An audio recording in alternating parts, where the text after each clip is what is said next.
Awalnya, hubungan mereka terlihat seperti kisah cinta biasa. Namun perlahan, sesuatu dalam hubungan ini mulai berubah.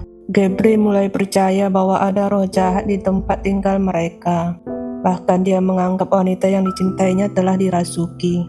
Yang lebih mengejutkan, ketika polisi datang untuk menyelamatkan Elsie, justru Elsie memilih melindungi Gabriel. Tidak ada yang menyangka, beberapa jam kemudian, keputusan itu akan berakhir dengan sebuah tragedi yang mengerikan. Inilah kisah Elsie Lai dan Gabriel Lee. Kisah ini bermula pada tahun 2011. Elsie Lai adalah seorang wanita yang dikenal pendiam, ramah dan penurut. Elsie bekerja sebagai staf administrasi. Sementara itu, Gabriel Lee berusia 13 tahun lebih tua darinya dan sedang menghadapi proses perceraian yang penuh konflik. Keduanya berkenalan melalui media sosial pada April 2011. Namun sejak awal, hubungan mereka sebenarnya sudah diwarnai kebohongan. Elsie kemudian mengetahui bahwa Gabriel telah berbohong mengenai usianya dan menyembunyikan fakta bahwa dirinya masih berstatus sebagai suami orang.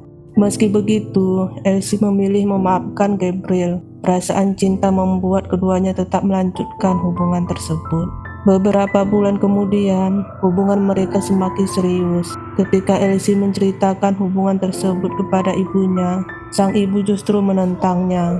Ibunya khawatir karena Gabriel masih menjalani proses perceraian dengan istrinya. Namun Elsie tetap memilih bersama Gabriel. Pada Juni 2011, Elsie meminta izin kepada ayahnya untuk tinggal di kos dan hidup sendiri. Keluarganya mengira Elsie hanya ingin mencoba mandiri dan belajar mengurus diri sendiri. Ternyata, Elsie diam-diam pindah ke sebuah flat di Jurong West dan tinggal bersama Gabriel. Keluarganya tidak mengetahui bahwa mereka hidup dalam satu rumah yang sama. Dan sejak saat itu, Elsie mulai menjauh dari keluarga yang sebenarnya bisa memberikan perlindungan kepadanya. Memasuki akhir 2011, keadaan mulai berubah. Gabriel mengalami tekanan akibat perceraian, masalah finansial, dan berbagai persoalan pribadi. Dia mulai menunjukkan perilaku paranoid. Gabriel percaya bahwa tempat tinggal mereka dihantui roh jahat. Tidak berhenti sampai di situ. Gabriel bahkan percaya bahwa Elsie telah kerasukan iblis dan memanggil Elsie dengan sebutan Elsie Lucifer. Gabriel pernah membawa Elsie ke sebuah gereja Katolik dan menjalani ritual eksorsisme, namun permintaan tersebut ditolak. Setelah itu, perilakunya semakin obsesif. Gabriel memaksa Elsie membawa Alkitab kemanapun dia pergi. Yang lebih mengkhawatirkan, Elsie justru mulai menerima keyakinan tersebut. Elsie bahkan mengatakan kepada rekan kerjanya bahwa dirinya memang sedang dirasuki oleh roh jahat. Pada Maret 2012, Gabriel dan Elsie pergi berlibur ke Genting Highland. Di sana keduanya bertunangan. Bagi orang lain, pertunangan mungkin terlihat seperti awal kehidupan baru. Tapi ternyata hanya beberapa hari kemudian, hubungan tersebut berubah menjadi sebuah tragedi. Pada malam 30 Maret, kondisi Gabriel semakin tidak terkendali. Sekitar pukul 6 sore, penghuni flat mendengar suara erangan dan teriakan Gabriel dari kamar mandi. Dia berteriak seolah sedang mengusir sesuatu. Beberapa jam kemudian, sekitar pukul 20.45, Gabriel dan Elsie keluar dari kamar mandi. Saat itu kondisi Elsie sudah sangat buruk. Wajah Elsie terlihat pucat, tubuhnya pun lemas. Dia bahkan harus dipapah untuk menuju kamarnya. Kemudian sekitar pukul 23:08, penghuni flat kembali mendengar suara rintihan dan teriakan dari kamar mereka. Karena khawatir, polisi akhirnya dipanggil. Sekitar pukul 23:17, polisi tiba. Mereka menemukan Elsie dalam keadaan lemas, namun saat itu tidak terlihat luka fisik yang mencolok. Dan disinilah sebuah keputusan yang sangat tragis terjadi. Elsie justru berusaha melindungi Gabriel. Dia mengatakan kepada polisi bahwa tubuhnya lemas karena baru saja menjalani aborsi. Padahal hasil autopsi kemudian menunjukkan bahwa Elsie sama sekali tidak sedang hamil.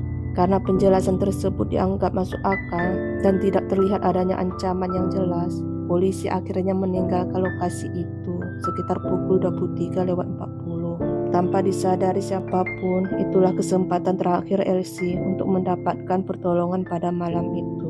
Setelah polisi pergi, keadaan semakin memburuk. Dalam kondisi psikosis dan delusi, Gabriel mulai menganggap dirinya sedang melakukan sebuah ritual pembersihan. Dia mengambil sejumlah perkakas rumah tangga. Kemudian Gabriel menyerang Elsie dan serangan tersebut sangatlah brutal, yang membuat kisah ini semakin menyayat hati. Beberapa jam sebelumnya, Elsie justru berusaha melindungi Gabriel dari polisi. Sekitar pukul 6.30 pagi, penghuni plat melihat darah merembes dari bawah pintu kamar. Mereka segera meminta bantuan. Sekitar pukul 6.50, para medis tiba. Namun ketika pintu dibuka, mereka menemukan kondisi yang sangat mengerikan. Kamar tersebut dipenuhi darah dan Elsie telah menjadi korban serangan yang sangat parah. Tubuh Elsie mengalami lebih dari 40 luka. Gabriel juga menyebabkan luka parah di bagian leher dan kaki Elsie. Gabriel juga berada di dalam kamar yang sama dengan Elsie pada saat itu. Karena situasi dianggap sangat berbahaya, para medis mundur dan menunggu polisi datang. Beberapa menit kemudian, polisi bersenjata tiba dan menerobos masuk. Gabriel ditemukan berlutut di samping jasad Elsie sambil merapal mantra dan menggenggam sebuah salib plastik. Kemudian Gabriel pun dibawa oleh polisi. Dalam proses hukum, kondisi kejiwaan Gabriel menjadi faktor penting. Pemeriksaan menunjukkan bahwa Gabriel mengalami gangguan mental. Setelah menjalani pengobatan secara rutin, kondisi mentalnya perlahan membaik. Ketika kesadarannya kembali, dia mulai memahami kenyataan tentang apa yang telah dilakukannya.